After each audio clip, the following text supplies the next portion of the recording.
Le groupe de recherche et d'action pour le bien-être au Bénin a organisé, sous le haut parrainage de Da Akoyi Atawi, aux dignitaires de la cour royale de Torebosito, un dialogue communautaire qui a occasionné des échanges sur les panégyriques, les règles et pratiques de vie dans la dynastie Atawi. Cette activité étant sa première édition, s'est déroulée du 17 au 19 août 2023 dernier à Avrancourt et a regroupé petits et grands de la dynastie.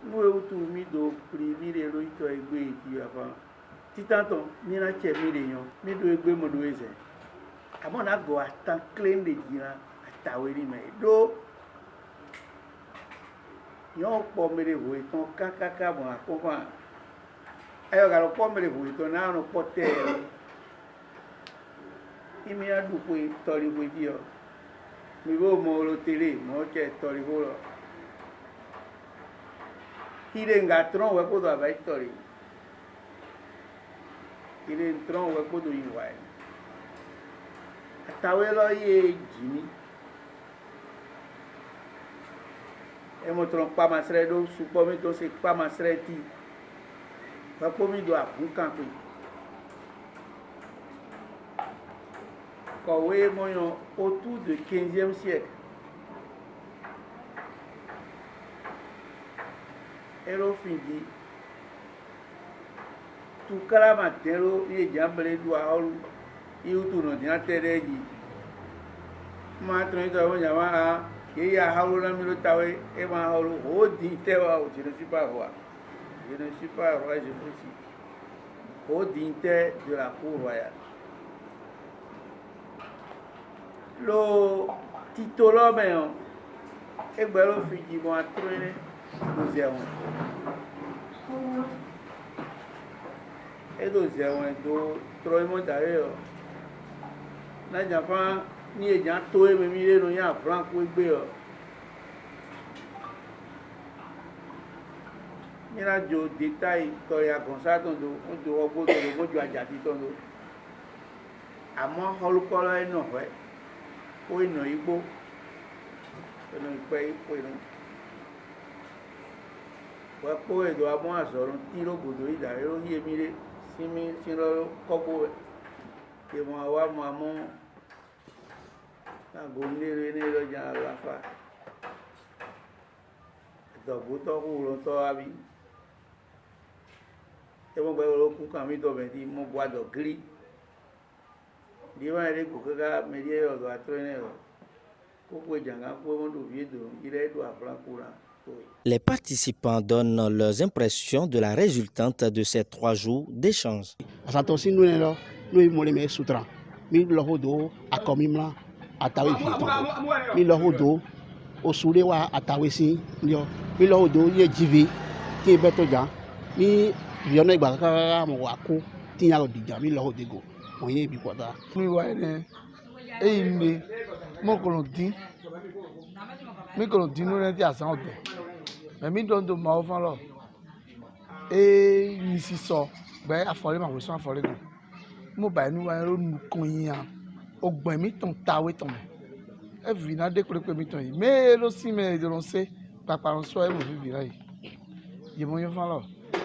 ye na don se po mi me po yi ya don se po mi to me bibi kuli mona wa ya jije mo don do nǹkan tó mi tó mi ní filẹ̀ ń dọ̀ divan afọ̀pàrọ̀ hò náà yìí tàwé lọ sún náà náà yìí báyìí náà núwè hẹ̀ wá ẹ lọ ló zàn tán wé gbọ́n mi ló fa mi sí owó ẹ̀kọ́ kí wọ́n dò lọ́mẹ̀ nánà kí nǹkan yàn tàwé tán nánà núwè yín sùúrù hẹ́nu mi tán mẹ́ núwè jìjì zàgbé núwè kí ẹ bá ìjà mi pinnu ẹ ní ibi pátápátá sí ọ̀tá mo ayan ló ẹgbẹ́ wọn kẹ́ mẹ́fà mi gọ́dọ̀ ahọ́lú ẹ mọ́ yín àbámu ẹni lọ ẹnu fífi náà sún àṣà tán wé gbọ́n ẹnu fífi náà tàn àmọ́ akúrò náà gọ́ àlọ́ náà àwọn sísìn lọ ẹ mọ́ yín àgà. ndo wa fi lo egbe oyin do mu de blede o èyí lo mi pombo lo wa bo anu kon ya nchewe bo ejana blogbe bodo mi tunda ido togbo mi tunda de gosi Tori Bosito iwa sakwe to glewe ya bo do tame o iwa lu dilo ma je fite togbo mi tunda kunkan to ka vagon sisi jaga da ko yo ero do baraga wa mo kunkan mi tunda ko glewe fide do kunkan mi tunda ka lo glewe yo emi de maka ton e batuna wa do da ko ton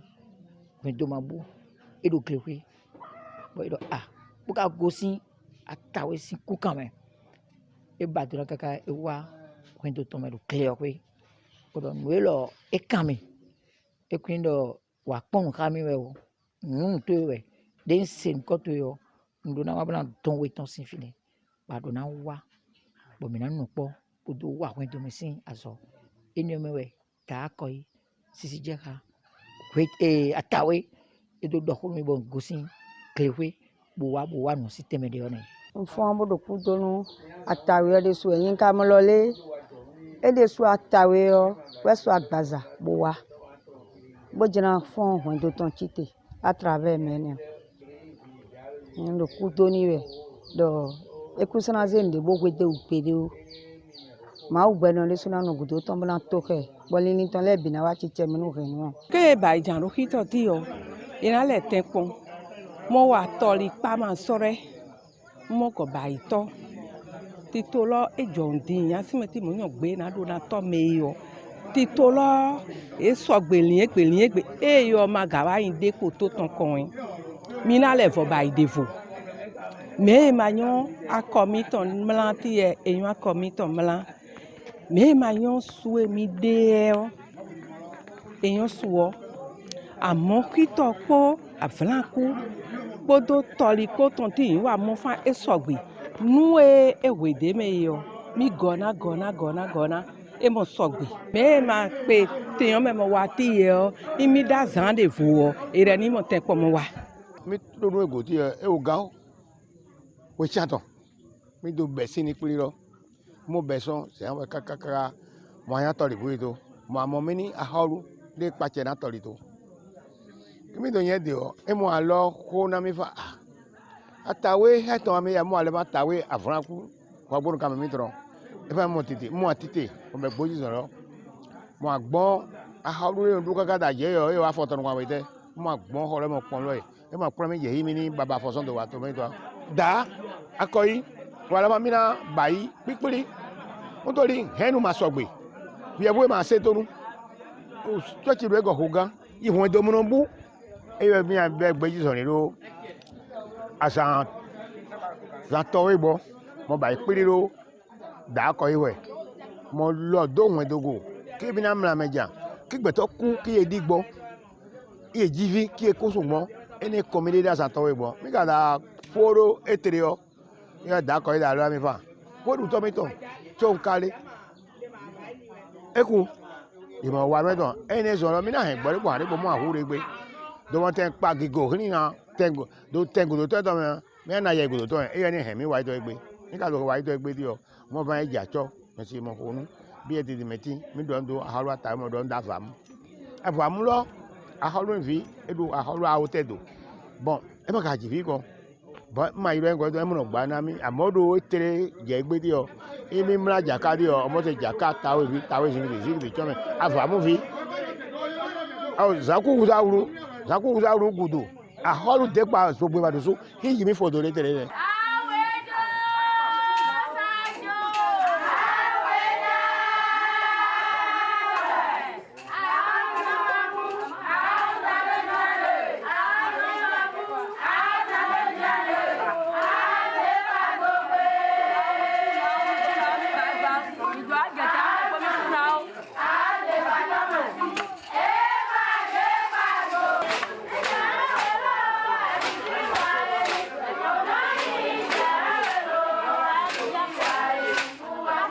Da Akoyi Atawe, le parrain de cet événement, a également donné ses impressions. Depuis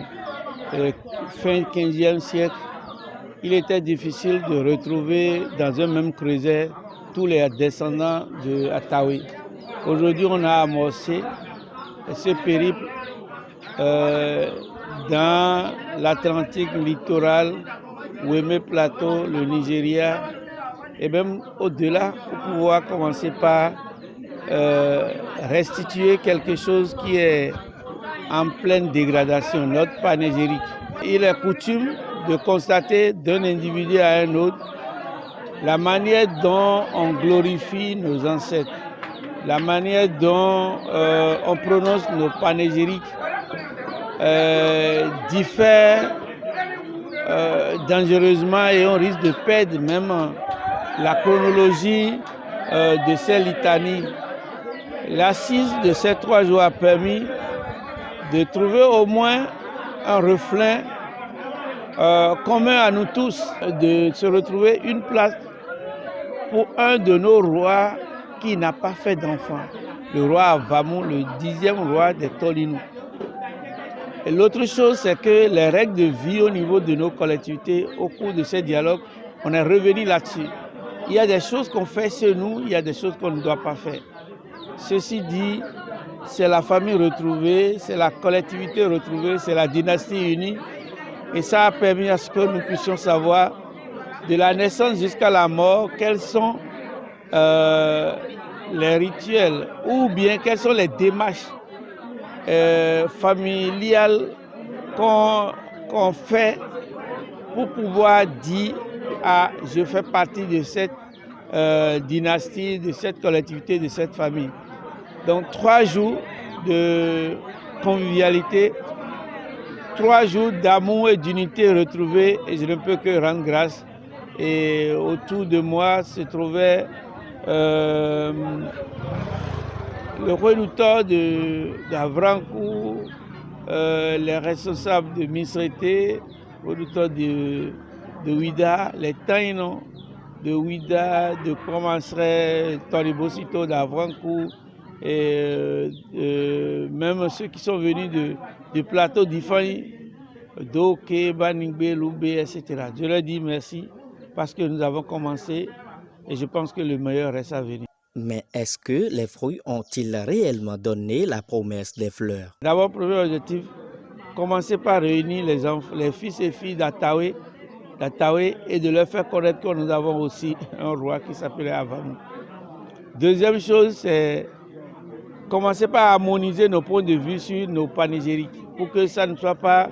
qu'il n'y ait pas une différence d'un individu à un autre, que au moins la champagne première soit un truc commun à nous tous. Et ceci dit, nous pouvons dire que, on peut dire, les objectifs sont atteints et on attend encore la suite pour que nous puissions faire mieux. Cap est ainsi mis sur la prochaine rencontre d'échange pour renouer avec les us et pratiques de la dynastie Ataoué.